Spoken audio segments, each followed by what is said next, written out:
Hello friends, welcome to my YouTube channel. दोस्तों, आज की हमारी कहानी का शीर्षक है घरौंदा। विजय पूरे 30 वर्ष बाद अपने कस्बे में आया था।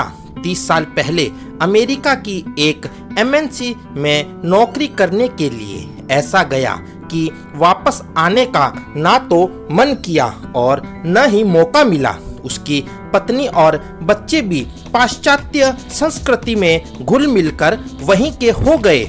रात को अपने पुश्तैनी घर में सोकर बरसों बाद उसे सुकून मिला।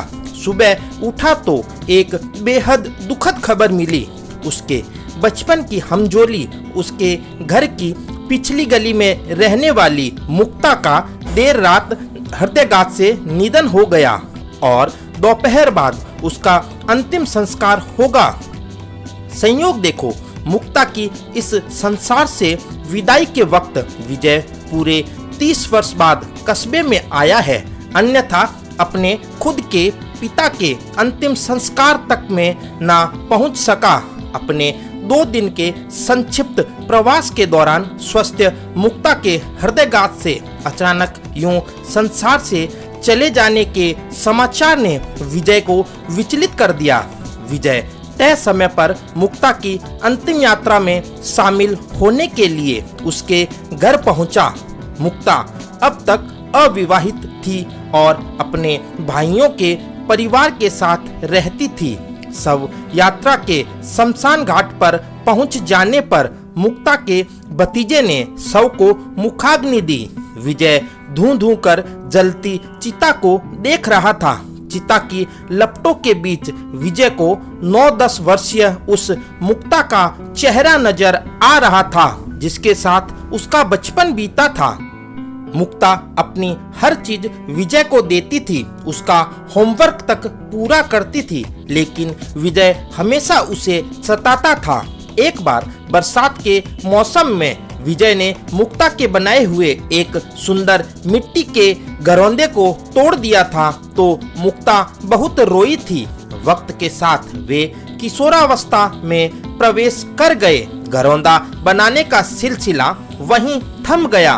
विजय कॉलेज में पढ़ने शहर चला गया और वहीं साथ पढ़ने वाली एक लड़की पूजा से विवाह कर लिया। विवाह के बाद जब वह वापस अपनी पत्नी के साथ अपने कस्बे में आया तो नई नवेली दुल्हन को देखने मुक्ता भी उसके घर आई। उसने मौका देखकर मुक्ता से उसके विवाह के बारे में पूछा तो उसने बेहद शांत भाव से कहा था, मेरे सभी घरौंदे तो तुम तोड़ चुके हो, अब मैं विवाह करके क्या करूंगी। कुछ समय बाद वह अपने परिवार के साथ हमेशा के लिए अमेरिका चला गया, लेकिन अपने कस्बे के मित्रों से उसका संपर्क बना रहा। पता चला कि मुक्ता ने शादी न करने का निर्णय ले लिया था। चलो बेटा, कपाल क्रिया करो। पंडित जी की आवाज सुनकर विजय अतीत से लौटा।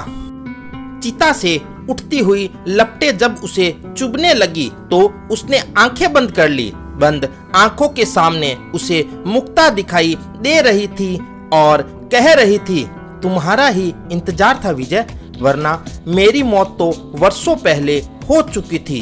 विजय की बंद आंखों से लगातार आंसुओं की धारा बहे जा रही थी। आई होप फ्रेंड्स, ये कहानी आपको पसंद आई होगी। अगर कहानी अच्छी लगे तो इसे अपने दोस्तों के साथ शेयर करें और मेरे इस चैनल को सब्सक्राइब करना ना भूलें।